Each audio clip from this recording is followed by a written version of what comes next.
දැන් මේ සෙල්ලිපියේ තියෙනවා මේ ස්තූපයේ දලදා දාගැබ කියලා. මේකේ දලදාවක් තැන්පත් කරයි කියලා. ඉතින් වෙන තැනකක් තියෙනවා රුහුණේ සෙල්ලිපියක මේ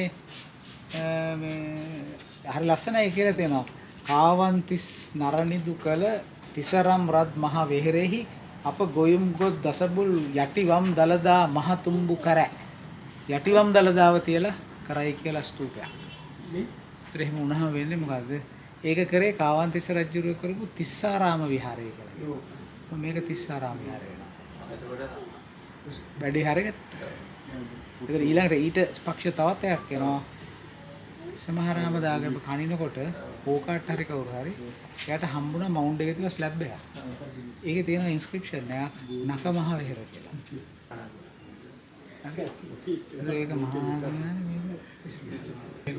මේකනේ සෙල්ලිපිනිස් මේක හොයාගත්තේ මම මේ තියෙන සෙල්ලිපි. මේ මළුවේ තිබුණේ. හරි. පස්සේ පාර කට්ටිය මගෙන් ඉල්ලුවා මේ කො මේකේ මේවා කියලා මම පබ්ලිෂ් කරලා තියෙන හොයලා බලන්න කොහොමද කියලා බලන්න.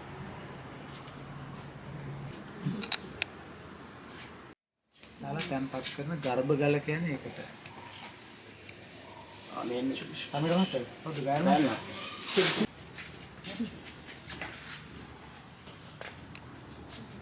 ත්‍රිකාය නමස්කාරේ ඕම් ඒවා තියෙන්නේ මේකේ.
හාමුදුරුවන්ගේ නම් මේ කොටලා තියෙන්නේ.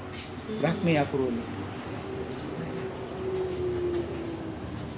එතකොට මේ අඹරන්න ගත්තා ඒ වගේ. ඒ මේක. මේකද? ඒ මේක.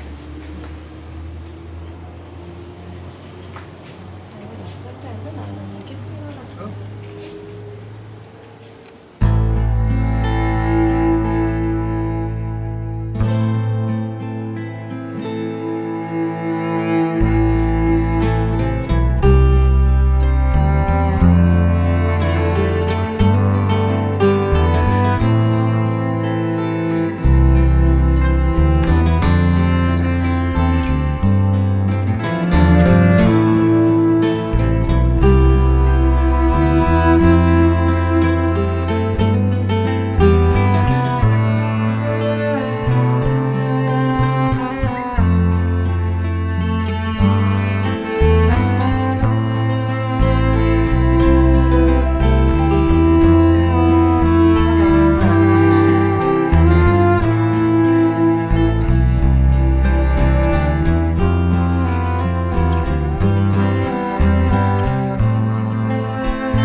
ඔකේ මොකද්ද කියන්නේ?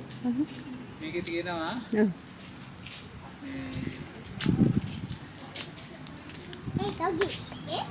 මේ අයිනෙන්ගේ වතුර පාරක ඇලමාරකයක ටැක්ස් එක මේ පන්සලට දුන්නයි කියලා. හරිද? එතකොට මේක මම ඉස්සෙල්ලම කියවල ඉවර වෙලා ඒත් 86 මේ ස්ටෑම්ප් පේජ් එක ගත්තේ පත්තර දාලා තලලා අඟුරු වලින් පංච් කරලා ගත්තේ. මහරෑනේ හම්බුනේ. එකට විතර හම්බුනේ. පස්සේ මේ ලයිට්ස් දාගෙන හාරන ගම්මුදාව. මේක තහවුරු කරා. පස්සේ මේකේ තියෙනවා මේක පස්සේ මම මේ පේපර් එක කියවුවා අරුණු යුනිවර්සිටි. කියවුවා ප්‍රොෆෙසර් සිරිමල් රණවල මාත් එක එන්න ආගමකට පැටලුවා. ඔය කියන්නේ බොරු ඕක කොහොම නෙමෙයි තියෙන්නේ. මේ කොහෙද ওই පැත්තෙන් ඇලපාරක් යන්නේ අර එහෙම කියලා. නමුත් මේකේ තියෙනවා මේ ඇලමාර්ගයක අය කරගත්ත බද්ද මේ පන්සලට දුන්නයි කියලා. හරිද? පස්සේ ඔක කොහොමම වැලිලා ගියා. මගේ පේපර් එක පබ්ලිෂ් වුණා. ඇලමාර්ගෙකුත් නැහැ. මම PhD එකට ගියාට පස්සේ මට එහෙන් දුන්නා මම මෙහෙනේ PhD එක කරේ. මට සැටලයිට් ඉමේජ්. සැටලයිට් ඉමේජ් එක ඇනලයිස් කරනකොට පේනවා කිරිඳි ඔය මෙහෙම යනවානේ. ඔව්. කිරිඳි වරහෙන් යන්නේ. කිරිඳි ඔයෙන් එන අතු ගංගාවක් මෙහෙම ගිහිල්ලා මේක අයිනෙන් යනවා. ඒක වේලිලා. වේලිලා තියෙන්නේ ඇයි? උඩින් ඩෑම් එකක් ගහලා වතුර ෆ්ලඩ් කන්ට්‍රෝල් වලට ගහපු ගමන් ට්‍රිබියුටරි එක වේලුණා. ඊට පස්සේ මේක වෙරිෆයි කරන්න බෑ. ඊට පස්සේ මම මොකද කරේ? හරියටම GPS ලොකේෂන් එක හොයන්න සැටලයිට් ඉමේජ් එකේ කිරිඳුවෙන් බෙදෙන තැන හැරුවා.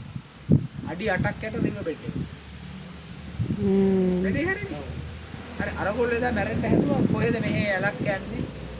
ඉතින් මේකේ සම්පූර්ණ මයික්‍රෝ එන්වයරන්මන්ට් එක වෙනස් වුණා. ඒ ට්‍රිබියුටරි එකක් වෙලිලා ගියහම ඒක හරහා තමයි රිවරයින් ට්‍රේඩ් තිබිලා තියෙන්නේ. ඔව් මේ ටික මේ ටුල්ට යන්නේ. ඒක අපි ප්‍රූව් කරා බීට්ස් එහෙම හම්බ වෙනවා මෙහෙ ඔක්කොම මේ වගේ. හරි අමාරු මිනිස්සුන්ට වැඩ කරන්නේ. ඊට පස්සේ මම රොයල් ඒෂියාටික් සොසයිටි එකේ ආයෙ පේපර් එකක් කියවුවා. ඔය ඒ සැටලයිට් ඉමේජ් එකයි ඔක්කොම කපල් කරලා මෙන්න මේකයි ඇත්ත. ඒකෙන් තමයි මේකට ආවේ බලංගුතාවක්. මේකේ තියෙනවා මහා විහාරයක් ගැන. මේකට මහා විහාරය කියලා දෙන්නේ. ඉතින් අර මම මේව එකක් තියෙනවා අට කතාවකත් මහවැලි ගඟෙන් දකුණේ අය රුහුණේ මහා විහාරයට ගිහිල්ලා උපසම්පදාව කරන්නේ. යකාල කියලා කවුරු කිව්වේවත් දන්නේ නැහැ. ඒක වැරදිද ගාවේ කම්බල්තානේ. ඒ කියනවනේ මහානාග රජු වෙනකොට මේ යටාල මෙතනදී හම්බුනාය පුතේ කතන්දර. චෛත්‍යයට දන්නේ නිකන් ඉතින් ඕවා ගලවන්න හරි අමාරුයි. අස්සනයි.